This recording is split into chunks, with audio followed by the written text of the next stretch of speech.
RTL. 15h, 16h, Flavie Flamand sur RTL. On est fait pour s'entendre. Bonjour à toutes, bonjour à tous. Soyez les bienvenus dans cette émission qui chaque jour nous permet à tous de réfléchir et d'avancer. Je sais que vous avez été particulièrement sensibles à notre rendez-vous d'hier que nous avons consacré à la phobie scolaire. Écoutons nos enfants, prenons-les au sérieux, ne les laissons pas s'isoler s'ils sont malheureux. Aujourd'hui, on va prendre doublement du plaisir. Ah bah oui, on va se gêner, tiens. Environ 25 000 jumeaux naissent chaque année en France. Depuis la légende de Rémus et Romulus, ils ne cessent de nous intriguer. Alors quel lien particulier se noue entre ces frères et sœurs ? Se développent-ils différemment des autres enfants ? Les parents doivent-ils les élever dans la ressemblance ou cultiver, contrairement à cela, leurs différences ? Comment deviennent-ils chacun un être unique ? Nos invités aujourd'hui ne sont pas jumeaux. Ils sont Catherine Jousselme, professeure de psychiatrie de l'enfant et de l'adolescent. Catherine, bonjour. Bonjour. Vous avez coécrit, Catherine, avec Jeannette Favre, un ouvrage intéressant chez Odile Jacob intitulé « Jumelles et uniques, bien vivre sa gémellité ». Et à vos côtés, vous ne vous connaissiez pas. Je vous présente Fabrice Bach. Fabrice est psychologue cognitiviste et spécialiste des jumeaux, et c'est grâce au magazine Cerveau et Psycho que nous faisons votre connaissance, puisque Cerveau et Psycho consacre un dossier aux jumeaux mais si différents dans le bimestriel, donc septembre-octobre 2013. Bonjour Fabrice, soyez le bienvenu. Merci. Alors pourquoi les jumeaux nous intriguent-ils toujours autant ? Est-ce que finalement il y a toujours une forme de mystère autour d'eux, selon vous, Catherine Jousselme ? Ah bah oui, parce que en général, l'être humain, on a tendance à dire qu'il est unique, et à partir du moment où il y en a deux qui arrivent en même temps et que a priori ils vont se ressembler beaucoup, il y a une espèce de fascination, soit d'ailleurs dans le meilleur, soit dans le pire, autour de ces deux êtres humains-là. Il y a des cultures où les jumeaux sont considérés comme ayant des pouvoirs maléfiques, dangereux, encore etc. aujourd'hui ? Ah ouais, encore aujourd'hui. En Afrique notamment, dans beaucoup de pays. Et puis il y a d'autres endroits où au contraire les jumeaux sont portés à l'état plutôt divin. Donc on voit bien, c'est pas quelque chose d'habituel. Et en plus, c'est quelque chose pour les parents de plus compliqué d'accueillir deux bébés à la fois. D'ailleurs, certaines mamans disent j'ai deux bras, heureusement. On voit que les triplés, ça pose encore un autre problème, c'est qu'il en manque un. Voilà. Mais voilà, ça je crois exactement. Vous avez entièrement raison. Ouais. Ça dépend pour qui. Ouais. Voilà. Ça dépend pour qui. Pourquoi les jumeaux nous intriguent-ils autant, selon vous, Fabrice Bach ? Comme vient de l'évoquer Catherine Jousselme à l'instant, je crois qu'il y a une fascination de l'être humain, de l'être unique face aux multiples. Et ce qui est très intéressant dans toutes les cultures, toute religion a un mythe gémellaire. Même ce qui est très intéressant, la religion vaudou a un mythe gémellaire, et le baron Samedi, qui est le grand gourou de la religion vaudou, a tatoué au creux des reins un symbole gémellaire qui est symbole de puissance et de force. D'accord, ok. Donc ça veut dire que il est autour des jumeaux beaucoup de mythes, beaucoup de légendes. Je parlais de Rémus et Romulus, c'est-à-dire qu'ils ont toujours fasciné, ils fascinent encore aujourd'hui. Mais même dans la Bible, où il y en a quand même un qui essaye de rattraper l'autre par le pied pour sortir en premier et avoir le droit d'aînesse, quoi. Par contre, ce qui est fascinant, c'est sur le plan social, cette nécessité de les différencier. Et on le voit d'ailleurs chez Hergé, avec les fameux Dupont et Dupont. Bah oui. Dupont avec un T, Dupont avec un D, et les fameuses moustaches qui montent ou qui descendent. Il y a cette nécessité quand même pour l'être unique de pouvoir différencier ces jumeaux. Alors pourquoi parle-t-on de vrais et de faux jumeaux ? Parce que il y en a qui sont nés vraiment du même œuf, et d'autres qui sont nés de deux ovules avec deux spermatozoïdes différents, ce qui peut amener à des sexes différents, par exemple. Mais je pense que la problématique est sans doute plus complexe quand on a des jumeaux qui se ressemblent énormément, qui sont du même sexe, que pour des jumeaux garçon-fille, qui posent d'autres séries de problèmes, certains communs et certains d'autres niveaux. Et alors jusqu'à quel point la ressemblance va-t-elle entre des vrais jumeaux ? Jusqu'à quel point ? C'est très intéressant. Sébastien Boller, qui travaillait donc justement et qui a rédigé un article dans le dernier numéro de Cerveau et Psycho, a mis justement en avant le fait que même chez les jumeaux monozygotes qui se ressemblent totalement, il y a des différences qui sont présentes, qui sont très infimes, et sur le plan génétique, il y a systématiquement une différence qui est présente. L'expression des gènes n'est jamais complètement semblable, même si on a les mêmes gènes. Donc on peut avoir, par exemple, des constantes biologiques qui sont pas les mêmes si les gènes qui les programment sont les mêmes. Donc on voit bien. Mais je pense que la différenciation, le besoin qu'on a, c'est aussi que l'infini du miroir, c'est très angoissant. Je rappelle quand même que Narcisse, il se regarde et puis il finit quand même par se noyer. Ça va pas chez lui. Mais ça se termine pas très bien. Voilà.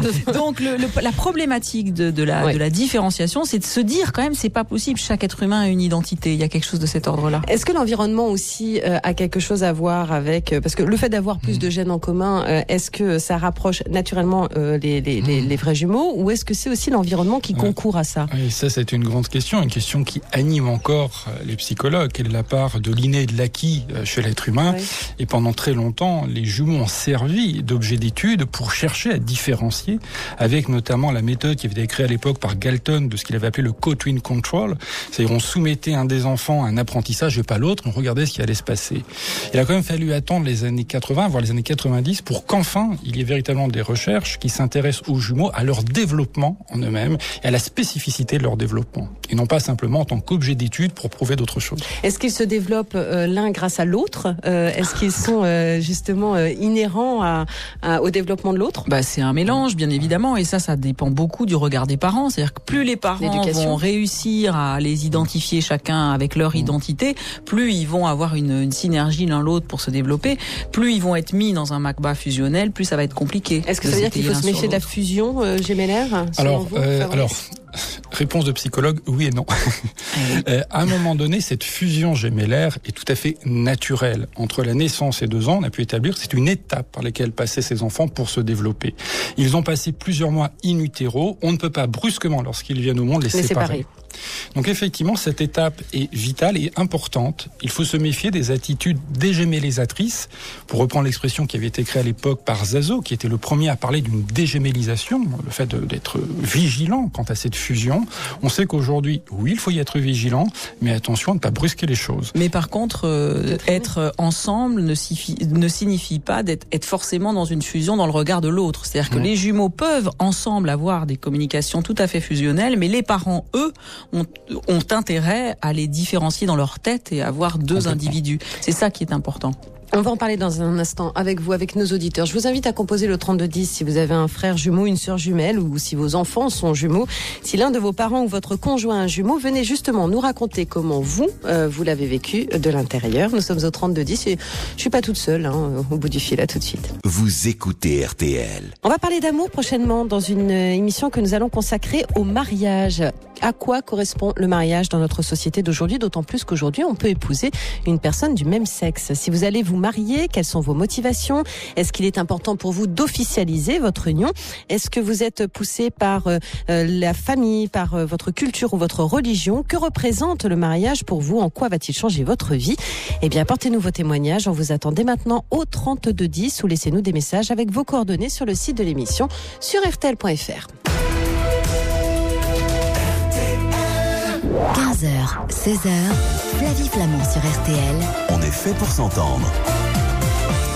Aujourd'hui, nous parlons des jumeaux jusqu'à 16h en direct sur RTL. On attend vos témoignages au 3210, toutes vos questions également. Nos invités sont Catherine Jousselme. Catherine est professeure de psychiatrie de l'enfant et de l'adolescent. Et Fabrice Bach, psychologue cognitiviste et spécialiste des jumeaux. Alors, Catherine et Fabrice, je vous propose tout de suite de partir en Côte d'Or. Nous allons parler avec Patrick et on va essayer de résumer cette histoire absolument incroyable. Patrick, bonjour. Bonjour. Ça me fait très plaisir de vous parler. C'est Flavie Flamand ? Oui, c'est moi. Oui. Ah d'accord, bonjour Flavie. Ça va ? Oui, très bien, très bien. Soyez le bienvenu dans mon émission, Patrick, parce que je trouve que votre histoire est incroyable. Alors, on va essayer de la résumer. Oui. Vous êtes né sous X en Algérie, c'est ça. Enfin, mon frère et moi, voilà. Votre frère et vous, vous n'avez pas connu vos parents et vous avez été séparés, je dirais à la naissance, quasiment. Nous avons été séparés à la naissance, exact. D'accord. Vous vous êtes retrouvés dans une famille française, C'est-à-dire, voilà ce qui s'est passé. Nous avons été abandonnés à l'hôpital d'Alger en 1949. Oui. Et nous nous sommes retrouvés à l'orphelinat à Kouba, 10 km plus loin. Et là, on ne sait pas pourquoi on nous a séparés tous les deux. D'accord. Et donc, moi, j'ai été adopté par une famille française et juive. Et lui a été adopté par une famille musulmane arabe. D'accord. Vous aviez connaissance de l'existence de l'autre ou pas du tout ? Pas du tout. J'ai eu la connaissance de l'autre quand je me suis marié. Je me suis marié en Bretagne. Oui. Et quand je me suis marié, j'ai demandé un extrait de naissance. On m'a marqué premier jumeau. J'ai donc pensé que ma mère avait perdu un jumeau à la naissance. Oui. Ce qu'elle m'a confirmé du reste, parce qu'elle m'a pas dit la vérité tout de suite. D'accord. Et donc je suis resté là-dessus jusqu'au jour où j'ai appris que j'avais un jumeau. Alors, lorsque vous avez appris que vous aviez un frère jumeau vivant, vous vous êtes adressé à quelqu'un qu'on connaît bien dans la maison ici, qui est Jacques Pradel. Je me suis d'abord adressé à comment il s'appelle, j'ai Léon Zitrone sur RTL. D'accord. Alors, Léon Zitrone en 91. Et grâce à Jacques Pradel en 92, vous avez retrouvé votre frère qui aujourd'hui s'appelle Sid Ali, c'est ça? Exact. Jacques Pradel a mis 1 an et demi à le retrouver. D'accord. Et moi, j'ai mis 25 ans à le chercher. Et vous, 25 ans à retrouver votre frère jumeau. Voilà. Qu'est-ce que vous avez ressenti, Patrick, quand vous avez rencontré Sid Ali? C'est un truc innommable. On peut pas savoir, on peut pas comprendre si on n'a pas vécu ce qui se passe. Oui. J'ai toujours su que j'avais un frère jumeau. Et le jour où je l'ai rencontré, c'était un truc extraordinaire. Avant même d'apprendre au moment de votre mariage que vous aviez un frère jumeau, est-ce que vous sentiez que quelque part il y avait une partie de vous qui n'était pas complète? Est-ce que vous aviez le sentiment? Absolument. Oui. Absolument, oui, et mon frère aussi, lui aussi. Vous avez échangé là-dessus, j'imagine, effectivement, quand vous vous êtes rencontrés. Beaucoup. Patrick, ça a été évident tout de suite avec Sid Ali? Tout de suite, oui. Après, un petit peu moins, et maintenant, c'est formidable. Mais enfin, tout de suite, oui, parce qu'on a quand même deux cultures différentes. Hein. Oui, tout à fait différentes. C'est la culture qui a fait vos différences, selon vous? Non, c'est nos caractères. On n'a pas les mêmes caractères tous les deux. On se ressemble énormément, c'est mon jumeau, mais on n'a pas du tout les mêmes caractères, quoi, voilà. Physiquement? Physiquement, il est un peu plus petit que moi, mais c'est presque copie conforme. Hein. C'est fou, hein. Et alors, quand vous avez fait connaissance, et l'un et l'autre, non seulement vous aviez le choc de la rencontre ou des retrouvailles, hein, parce que vous connaissiez déjà. Hein, c'est lui qui est venu en France le premier, oui. Vous vous êtes raconté vos vies, et là... Et là, figurez-vous qu'en 1974, j'ai fait une pleurésie bacillaire, moi. Donc j'avais 25 ans. Lui, il a fait exactement, à Paris, hein. Lui, à Alger, il a fait exactement la même. Je me suis marié le 21 juin 1971 en Bretagne, à Pont-l'Abbé. Il s'est marié le 21 juin 1971 à Alger. C'est fou. J'étais chauffeur routier, j'ai toujours été chauffeur routier, il a toujours été chauffeur routier. Moi en France, lui en Algérie. Impressionnant. Et ce, sans se connaître, hein, bien sûr. Oui, c'est ce qu'on est. En fait, on est un peu silencieux dans le studio parce qu'on est tous un peu sidérés. Et vous l'avez entendu, Patrick, en début d'émission, j'expliquais à quel point aujourd'hui on est encore intrigué par le mystère des jumeaux. Et c'est vrai que votre histoire est édifiante, hein, de ce côté-là. C'est absolument incroyable ce que vous nous racontez. Absolument.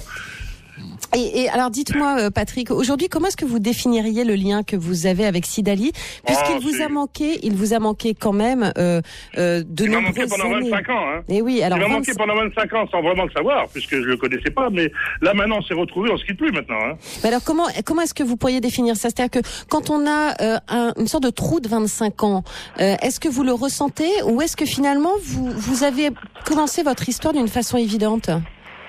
Non, ça a été évident. On s'est plus rappelé des 25 ans, c'est comme si on avait toujours vécu ensemble. Lui, il est resté en Algérie pendant longtemps. Là, maintenant, il a une réintégration de nationalité française. D'accord. Donc il va venir. Il peut. Et là-bas, il vient, il peut venir quand il veut. Mais il a sa maison, il a sa vie là-bas, donc il ne peut pas vivre toute sa vie. Bien sûr.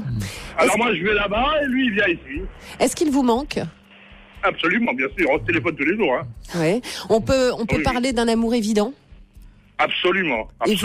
Et vous l'aimiez avant de le rencontrer? Ah oui. C'est extraordinaire.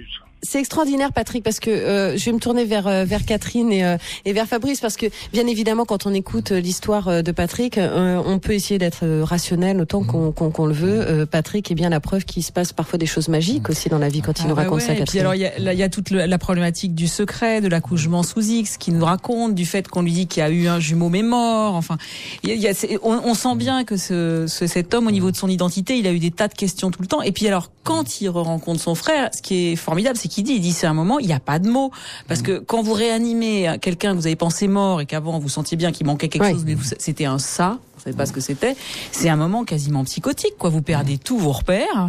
Et puis, ce qui est beau, c'est que le lien à l'autre réanime un repère et il dit une chose très jolie, il dit, quand on s'est vu, c'était évident, on s'est aimé de ça. Et après, ça a été un peu dur à un moment parce qu'il faut se réhabituer quand vous réanimez. Il faut faire connaissance. Ah bah oui, puis vous réanimez quand même un lien que vous avez cicatriser en creux, parce que quand vous pensez que quelqu'un est mort, c'est en creux, et d'un seul coup, il est vivant. Donc, c'est un truc de fou, quoi. Hein. Et on voit bien que secondairement, ça se remet d'aplomb. Et là, on sent une chaleur entre eux qui est très chouette. C'est super, mais c'est surtout qu'avant même que Patrick apprenne qu'il avait un frère jumeau, il disait qu'il avait un manque de quelque chose. Donc, est-ce que ça s'inscrit? Est-ce que l'autre jumeau s'inscrit dans l'âme du premier? Mais je crois que c'est ce qui est fascinant. Moi, je l'ai rencontré donc dans mes consultations à travers notamment ce qui arrive parfois, la perte d'un jumeau. Et le survivant sent qu'il manque quelqu'un. Et les parents ne n'en ont jamais parlé. In utero, il se passe des choses. Et ce qui est fascinant, c'est effectivement, c'était des Italiens les premiers qui ont fait des échographies et ont vu des jumeaux interagir in utero. Donc il y a une connaissance de l'autre qui est présent. Je crois qu'il y a plusieurs choses dans ce témoignage qui est très émouvant comme témoignage, bien entendu. Il y a deux aspects. Il y a effectivement le côté médical, le fait qu'à un moment donné, il s'est développé les mêmes maladies. Là, on va retrouver des éléments sur le plan génétique. Effectivement, si on a une grande partie du patrimoine génétique identique, on va présenter les mêmes problématiques pratiquement au même moment. Il y a un deuxième aspect, les Américains ont cherché à lancer une étude sur effectivement ces jumeaux séparés à la naissance et qu'en était-il. Alors pour l'instant, l'étude est lancée, dure encore depuis maintenant près de 20 ans. On n'en sort aucune inférence spécifique, c'est troublant. C'est ce qui participe de la fascination liée à la gémellité. Nous, on fait juste un petit parallèle. Il y a quelques années en France, il y a 2 jumeaux qui ont passé le bac et qui ont eu la même moyenne au centième de point près. Et on a ramené ça une petite statistique, en l'occurrence, par rapport aux autres jumeaux qui passaient le bac, ça représentait quoi? 0,001%. C'est dingue. Par contre, on a des fois des histoires comme ça particulières qui renvoient aussi à cette richesse et cette intensité du lien gémellaire. Patrick, vous restez à notre écoute? D'accord, je suis à votre écoute. Vous allez reprendre la route là maintenant? Non, j'ai fini là, je suis rentré au travail, là, j'ai terminé. Alors, allez vous reposer, vous embrasserez Sidali parce qu'on est écouté aussi en Algérie, qui peut aller nous écouter. Oui, il vous écoute. Super, alors Sidali, si vous nous écoutez, on vous embrasse. Patrick, embrassez votre frère, profitez-en pour l'embrasser en direct. Il n'y a pas de souci. Bon, Patrick, merci pour tout, bonne fin de journée, merci pour votre joli témoignage et votre belle histoire. Je vous en prie. À bientôt. Bonne journée, au revoir, Flavie. Flavie Flamand sur RTL. On est fait pour s'entendre. Quelle belle histoire que celle de Patrick et de son frère Sidali. Patrick, je sais que vous êtes toujours à notre écoute. Je vous remercie de nous avoir plongé comme ça dans votre vie si incroyable. Alors c'est vrai que les jumeaux intriguent et puis on se rend compte que ils ont parfois des destins absolument hallucinants, même s'ils ont été séparés. Il se passe beaucoup de choses in utero, vous nous le disiez il y a un instant, Fabrice. Et alors justement, quand la mère met au monde ces 2 enfants, est-ce que la naissance, l'ordre de naissance a une importance pour le couple entre guillemets de jumeaux? Je crois que ça dépend complètement des familles et du regard des parents sur cet ordre de naissance. Il y a des parents qui oublient l'ordre de naissance. Il y en a qui, au contraire, ça reste quelque chose de fondamental parce que eux s'identifient à une fratrie, par exemple de 2 ou de 3, sans jumeaux. Je me situe au deuxième. Voilà, exactement. Donc ça dépend vraiment du regard des parents sur les enfants. Et pour revenir à cette influence utérine en quelque sorte, on sait qu'effectivement dans l'utérus il se passe beaucoup de choses qui imprègnent la neurobiologie de chacun, les systèmes multiples du corps humain. Ces empreintes, elles n'ont pas de sens, elles n'ont pas de mots. Mais elles existent et c'est vrai que quand un jumeau meurt, par exemple, dans les thérapies d'enfants qui n'ont absolument pas connaissance concrètement des choses, eh bien on retrouve des dessins qui font partie d'eux, de quelque chose qui se différencie petit à petit d'eux. Et quand secondairement on arrive à mettre du sens là-dessus, ces enfants vont souvent mieux. Donc c'est pas tellement quelque chose qu'on doit manier avec excitation, machin. On dit les jumeaux c'est formidable, faut les montrer comme des bêtes de foire, ils sont ensemble, ils sont imprégnés l'un de l'autre. Non, mais ça existe cette imprégnation là. Et parfois, si on n'y met pas du sens, ça peut devenir quelque chose d'inquiétant. Alors ils ont une histoire qui leur appartient in utero, ça n'appartient qu'à eux. deux, effectivement. Est-ce qu'il est déjà in utero des positions de dominant et de dominé? Alors, in utero, je pense pas. Ça serait peut-être un petit peu Non, mais tôt. puisque vous nous dites qu'il y a déjà une interaction. Il y a une interaction. On voit des jumeaux se caresser in utero. C'est ça. Se prendre la main. C'est ça. Donc il se passe. Bon, alors ils vont pas se coller des beignes. Heureusement, parce que ça serait un petit peu... Non, mais est-ce qu'il existe dans les histoires des jumeaux, effectivement, des histoires de domination? Alors, ce rapport dominant-dominé avait été mis en avant par René Zazzo et qui, à ce moment-là, explicité, lui, parlait d'un jumeau des affaires extérieures et des affaires intérieures. Ce que l'on sait au jour d'aujourd'hui, c'est qu'effectivement, ce rapport va se manifester dans la phase dite de complémentarité, qui va apparaître entre 2 et 6 ans, sachant que ce rapport fluctue. Il n'est pas fixe. Et c'est ça qui est important.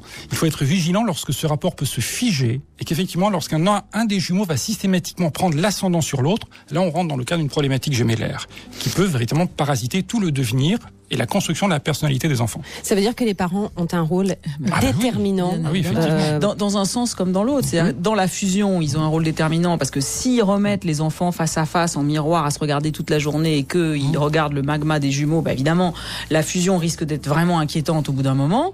Et puis, si d'un autre côté, ils font vraiment dans l'autre sens les choses, effectivement, en accusant une domination, les rapports vont devenir très compliqués, ça c'est clair. Est-ce qu'il existe des fusions gémellaires d'enfants de sexe différents? Ah, très bonne question. Merci de l'avoir posée. Disons que c'est assez problématique parce qu'en fait cette fusion, elle peut exister, mais lorsqu'il y a la négation du sexe d'un des enfants. En l'occurrence, un jour en consultation, j'ai vu effectivement un couple de jumeaux garçon-fille, si ce n'est que la petite fille ressemblait à un garçon. Elle a été ramenée sur la position d'un garçon. Mais la position fusionnelle ou garçon-fille, on la trouve peu. Parce que dans le cadre des problématiques gémellaires, le plus simple, ce sont des jumeaux dizygotes et de sexe différent. Un peu plus compliqué, dizygotes de même sexe. Et véritablement complexe, monozygote, c'est-à-dire les jumeaux qui se ressemblent totalement. Mais ça dépend aussi du regard des parents, parce que dans le livre, Jeannette, par exemple, elle savait pas trop s'il était vrai ou faux jumelle. Et en fait, voilà, on en reste là. Mais le regard des parents était celui d'un regard de vraie jumelle. Et à partir de ce moment-là, il y a quelque chose qui va pousser les enfants à sombrer ou pas dans cette fusion. Et qu'est-ce qu'on entend par fusion?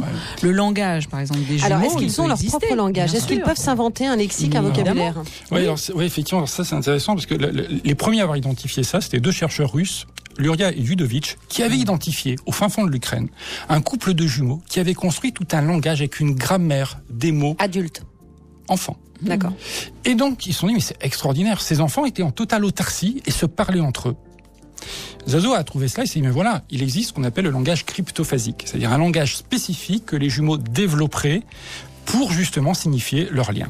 Ce que l'on constate au jour d'aujourd'hui, c'est qu'on n'a pas de langage véritablement structuré, mais on va trouver parfois, notamment dans les couples de jumeaux, un petit code qui est présent, comme le disait à l'instant Catherine, et un deuxième élément, un terme qui va signifier leur lien. Moi, ce que j'ai souvent constaté, les 2 premières syllabes de chacun des prénoms. Et il y a un mot qui apparaît et qui va signifier le lien qui est le leur. Ce qu'on ne perçoit pas, c'est que les jumeaux sont les derniers à savoir qu'ils le sont. C'est le regard que leur renvoie la société. Bien sûr. D'où l'importance du regard de l'environnement, des familles, des gens autour. Enfin, si on les considère comme des bêtes de foire et qu'on les amène à se montrer forcément ensemble, habillés pareil, etc., on va risquer d'avoir des problématiques gémellaires un petit peu différentes que si on. Ce qui est intéressant, c'est qu'on sait aujourd'hui d'où provient. Il me faut rigoler. Vous n'êtes pas jumeaux. Alors expliquez-moi juste savoir là, parce que je vais partir. Je vais vous laisser les clés du studio. Vous passerez l'antenne à Philippe Bouvard. On va se retrouver. Si vous le voulez bien, dans un instant. Ils viennent de faire connaissance, je tiens à vous le préciser, mais à un moment donné, je sais pas, on peut vous laisser aussi. On va se retrouver, si vous le voulez bien, avec vous, bien sûr. Nous sommes en direct. Si vous avez des histoires, justement, si vous voulez mettre à l'honneur votre gémellité, faites-le, n'hésitez pas, on vous attend. RTL, toujours avec vous. Jusqu'à 16h, Flavie Flamand sur RTL. On est fait pour s'entendre. Un jour, on a envie d'avoir un bébé, et puis on n'en a pas un, on en attend 2. Et là, tout à coup, on est confronté à des jumeaux. Est-ce que c'est vraiment une confrontation pour une famille, pour un couple? Quand je dis on est confronté à des jumeaux, c'est-à-dire que ça fait rêver, ça intrigue, c'est magnifique, Catherine Joussem, mais en même temps, c'est quand même du domaine de l'épreuve, non? Mais ça dépend beaucoup des familles. Il y en a qui savent qu'ils vont avoir des jumeaux parce que l'échographie, la vue, etc., ce qui est le cas maintenant, dans la plupart du cas. Deuxième famille, c'est des familles qui font des PMA avec des réductions embryonnaires, ce qui n'est pas du tout simple. C'est-à-dire qu'on attend des jumeaux alors qu'on attendait des quadruplés par exemple, c'est pas du tout évident à vivre, et moi je pense que faut vraiment accompagner ces familles. Et puis il y a celles qui attendent des jumeaux par hasard, c'est-à-dire que dans la famille c'est pas du tout habituel, et là ça peut tenir de la confrontation. Et puis il y a celles qui ont un aîné qui supporte assez mal qu'il y en ait deux qui arrivent en même temps. Enfin, il y a plein de cas différents. Moi, ce que je relève quand même, c'est que l'arrivée de 2 bébés en même temps, c'est beaucoup plus fatigant qu'un seul en général. C'est déjà pas mal, hein, mais en général. Voilà. Et que aujourd'hui, on a tendance à dédramatiser ça, à dire ah c'est merveilleux des jumeaux, etc. Oui, mais moi, il me semble que la plupart des mamans et des papas qui ont des jumeaux, ils mériteraient un petit coup de pouce, une petite aide qui ferait qu'on les retrouverait pas en burn-out, exténués assez rapidement. Et puis il y a pas le mode d'emploi non plus. Il y en a déjà pas un pour un enfant, mais pour les jumeaux, les problématiques ne sont pas les mêmes. Ah non, elles sont complètement différentes. Effectivement, les 2 premières années de vie sont les plus éprouvantes. Une chercheuse américaine parlait des mères de jumeaux comme étant des super mamans. Tellement effectivement, quand on voit le nombre de biberons, de couches, etc., de changes qu'il faut pouvoir faire, c'est énorme. Heureusement, après, les situations évoluent. Maintenant, ce qu'on constate concrètement, c'est que sur le terrain, la Fédération Jumeaux et Plus et les associations régionales font un travail gigantesque pour accompagner justement les familles, les parents, pour justement leur donner, non peut-être pas un mode d'emploi, mais au moins un lieu d'écoute, d'échange. Alors, je ne sais pas s'il y avait justement, il y a 28 ans, ces lieux d'écoute et d'échange pour Fabienne, qui est donc une super maman. Fabienne, bonjour. Bonjour Flavie. C'est vrai que vous êtes une super maman de jumelles de 28 ans. Et alors, ça a été une grande surprise pour vous puisque vous ignoriez que vous attendiez 2 petites filles quand vous étiez enceinte, et vous avez appris la bonne nouvelle, la double nouvelle, le jour de l'accouchement. Voilà, c'est ça. Alors comment ça se passe dans la tête d'une future maman? C'est-à-dire que tout de suite, il y a un tas de choses qui tournent, la voiture, l'appartement, est-ce que ça va être assez grand, le matériel, comment on va faire, c'est surtout tout ce qui est matériel, moi, qui m'est passé tout de suite dans la tête, parce que j'avais déjà une petite fille de 23 mois. Oui. Et en fin de compte, c'était l'organisation, comment on allait faire. Mon mari était pompier, il rentrait pas tous les jours, et donc voilà quoi. Alors ça veut dire que vous l'avez appris combien de temps avant qu'elles naissent, les filles? Ah mais non, je l'ai appris le jour de la naissance.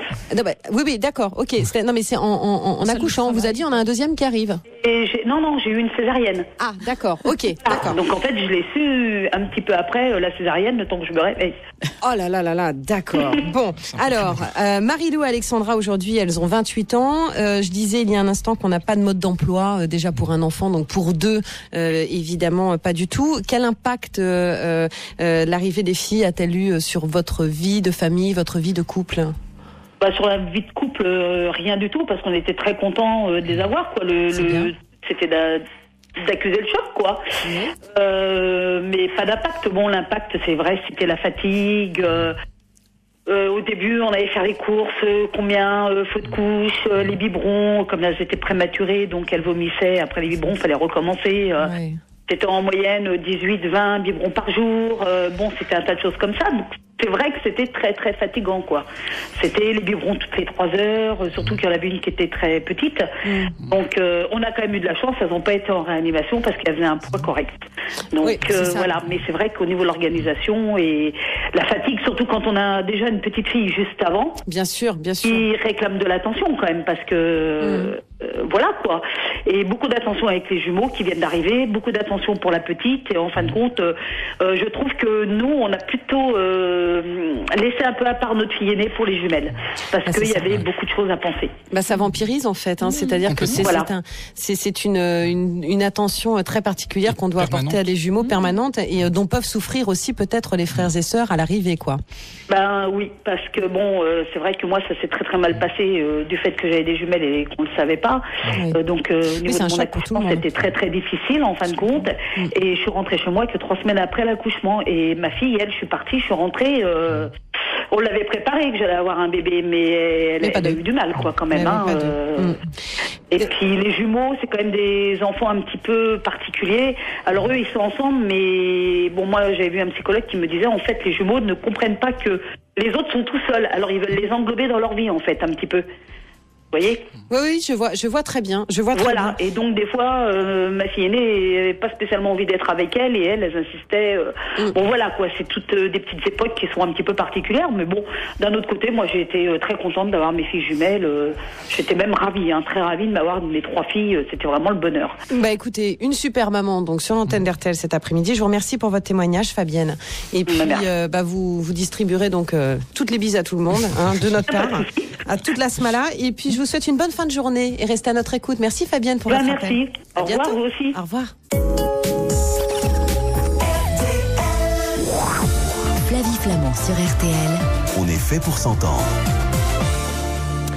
Merci à Fabienne pour son témoignage. Avec Fabienne, on a essayé d'aborder rapidement l'impact de l'arrivée donc d'un couple de jumeaux, de jumelles dans une vie de famille. L'impact financier aussi est très conséquent. On n'en parle pas, on n'en parle pas beaucoup, mais c'est une véritable révolution dans des familles. Ça peut même être extrêmement problématique.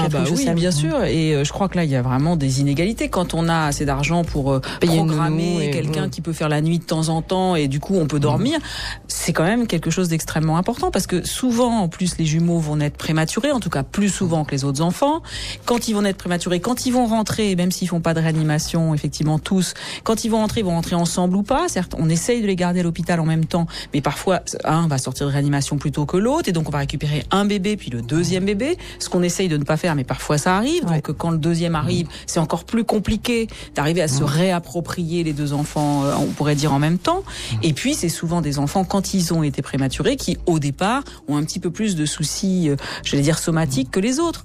Donc c'est une révolution corporelle pour une femme encore plus importante parce que c'est une grossesse très souvent maintenant beaucoup plus surveillée, où on est plus alité éventuellement, on doit faire plus attention, où très souvent les mamans quand elles accouchent prématurément, elles se sentent coupables, elles se disent mais je me suis pas allongée assez, etc. Pour peu qu'il y ait des petits poids, elles se disent j'aurais dû moins travailler, et tout ça, ça doit être pris en compte à mon avis dans l'accompagnement, et je crois que vraiment l'exclusion sociale là-dedans est sûrement importante parce que dans des pays où il y a moins d'argent sans doute, mais où la famille est extrêmement extensive et où les mamans qui attendent des jumeaux sont complètement entourées, c'est pas tout à fait pareil que dans nos cultures où la famille nucléaire est là présente, puis il y a pas grand monde souvent autour.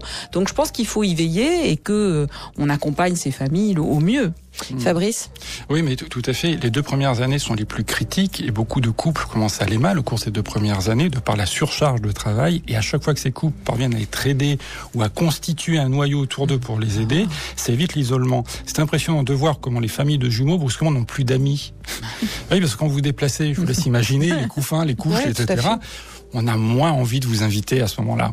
Et tout doucement, on s'isole. Il est très important, moi, ce que j'explique souvent aux parents sur les 2 premières années, retrouvez-vous à certains moments entre vous, en tant que couple, même si c'est pour une demi-journée. Parce que vous êtes au départ un couple et ensuite des parents de jumeaux. Et ça, c'est important. Et là, il faut pouvoir être étayé, accompagné. Est-ce que les parents de jumeaux sont considérés en termes d'aide, de soutien et d'allocation aujourd'hui ? Pas suffisamment. Est-ce qu'il y a une différence de fait entre les parents de jumeaux et les parents d'enfants uniques ? Non, pas suffisamment. Et justement, la Fédération Jumeaux et Plus a lancé une pétition pour alerter les pouvoirs publics par rapport à cela. Parce qu'au jour d'aujourd'hui, les parents de jumeaux vont devenir entre guillemets les parents pauvres de la future législation qui va arriver. Donc c'est quand même très problématique. Quand on voit la surcharge de travail, la nécessité d'accompagnement, de présence parentale, il faut vraiment prendre en compte leurs spécificités. Mais aujourd'hui, il n'y a pas de différence de fait entre les parents de jumeaux et les parents d'enfants uniques. Enfin, il y en avait un peu. Visiblement, ça risque d'être gommé. D'accord. Donc là, il va falloir surtout, problématique parce que ça a un impact évidemment sur la vie de couple et sur la vie de famille en règle générale. On n'a pas parlé de l'impact des jumeaux aussi dans des fratries. On en parlait, on l'a un petit peu abordé avec Fabienne, c'est-à-dire que les enfants qui étaient là avant l'arrivée des jumeaux voient forcément arriver d'un œil peut-être un peu plus méfiant les 2 petites têtes blondes dans le couffin, non ? Et oui, puis alors ça dépend aussi beaucoup de comment les parents les voient eux-mêmes arriver. Et alors on voit certains aînés accepter, être dans le bain et ça marche très bien. Il y en a d'autres qui vont s'adultifier entre guillemets, se parentifier et devenir malheureusement des personnalités, moi que j'appellerais un peu en faux self, comme des caméléons qui essayent toujours de nous faire plaisir et d'être parents à la place des parents. On sait que ces personnalités-là, c'est dangereux parce que ils sont formidables, ils sont gentils, ils sont les premiers à l'école, ils font tout parfait, sauf que quand ils rencontrent des choses trop lourdes et qu'on leur demande de se transformer en 1000 couleurs à la seconde pour un caméléon, ça explose. Et quand ça explose, généralement, ça explose avec des dépressions graves, des choses graves. Donc il faut veiller à ça, à cette parentification peut-être de l'aîné. Et puis certains vont se déprimer. Et c'est parfois très touchant de voir, par exemple, une petite fille dont je me rappelle qui me disait, bah oui, mais il y a 2 garçons, quoi. La pauvre chérie, elle se disait, c'est pas possible, on peut plus m'aimer s'il y a 2 garçons qui arrivent en même temps, quoi. C'était vraiment un truc dramatique pour elle. Alors, c'est là où on voit qu'on n'est pas tous égaux. Et les êtres humains ne sont pas tous égaux face à certains événements de vie, parce qu'on est fait de notre histoire, en fonction de nos parents, nos arrière-grands-parents, de notre famille. Il y a des familles où la gémellité est évidente, reconnue, étayée. Et puis il y a des familles où c'est un drame, parce qu'il y a eu des choses qui renvoient à quelque chose de bizarre par rapport à cette gémellité. Et là, je crois qu'il faut avoir une vision ouverte des choses. Et c'est en maternité qu'on doit détecter ça. Aux échographies, à l'accouchement, comment les parents vont digérer cette gémellité. Est-ce que c'est symétrique? Est-ce que les 2 parents la digèrent pareil ou pas du tout? Et c'est là où on va faire de la prévention. Moi, je suis pas pour qu'on dise que finalement avoir des jumeaux, attention, c'est quasiment une maladie d'avoir des jumeaux, c'est dramatique. Non, pas du tout. Mais on n'est pas tous égaux. On a tous dans notre vie des blessures ou des axes de vie ou des constructions de couple ou d'histoire qui vont faire qu'on est plus ou moins sensible à cette arrivée. Et ça peut être un bonus extraordinaire ou au contraire quelque chose qui va nous déséquilibrer. Et les professionnels, sages-femmes, infirmières en post-couche, en maternité, pédiatres, PMI, ils sont là pour regarder les variables qui peuvent poser des problèmes et essayer d'aider ces familles. Fabrice, vous avez 1 minute, parce que je vous entends acquiescer. Visiblement, vous êtes d'accord, mais à vous la parole. Complètement, merci. Alors, je crois qu'effectivement, par rapport à ce qui est dit, il est clair que les jumeaux ne se rajoutent pas à la famille, ils vont totalement la modifier. Et aujourd'hui, dans les protocoles de prise en charge que l'on a des protocoles préventifs où on va faire 2 entretiens pendant la grossesse pour préparer la famille justement à l'arrivée des jumeaux. Parce que les parents cherchent des informations et parfois on trouve un peu tout et n'importe quoi. Et on va chercher à leur apporter des informations cohérentes quant au devenir de leur enfant. On se retrouve, si vous le voulez bien, dans un instant, parce qu'il est des auditeurs évidemment qui veulent connaître le titre de vos ouvrages. À tout de suite. RTL,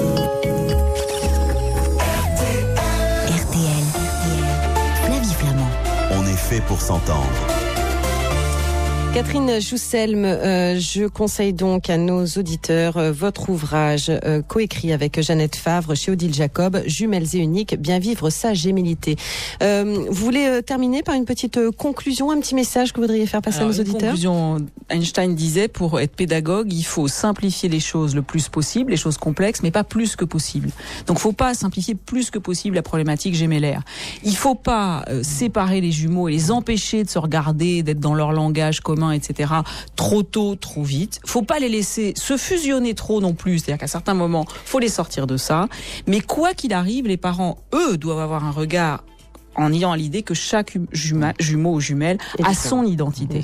Et en fonction de ça, ils sont différents ou uniques dans la tête des parents, et c'est ça l'essentiel. Mais en fait, ils se construisent sur leur gémellité, Fabrice. Mais tout à fait, et je crois que le travail de tous les parents, c'est de les amener à développer leur individualité à travers ce lien qui est le leur, qui est celui de la gémellité. Voilà. Et ça, c'est l'axe central. En tout cas, Fabrice Bach, je vous remercie d'être venu. C'était un plaisir de faire votre connaissance. Cerveau et Psycho consacre donc ce mois-ci, pas ce mois-ci, ce trimestre-ci, un dossier aux jumeaux. Merci Fabrice, à bientôt. Merci à vous. Merci à vous deux. Demain, soyez à notre écoute. Je ne sais pas si ça vous concernera. Enfin bon, demain je vais recevoir 2 sexologues. On va parler des troubles de la sexualité, mais bon, chez les hommes et chez les femmes, avec Guylaine Paris et avec Claudie Cofour. Non mais ça peut intéresser, au contraire. Moi je trouve que c'est un dossier qui forcément va être passionnant. N'hésitez pas, vous le savez, vous pouvez poser toutes vos questions ici. Il n'est pas de sujet tabou. On vous attend au 32-10. À demain donc 15h en direct sur RTL. Merci pour votre fidélité, merci pour vos témoignages et votre enthousiasme au sujet de notre rendez-vous quotidien. Voici Philippe Bouvard et les grosses têtes. Je vous embrasse, je vous dis à demain. Vous écoutez RTL.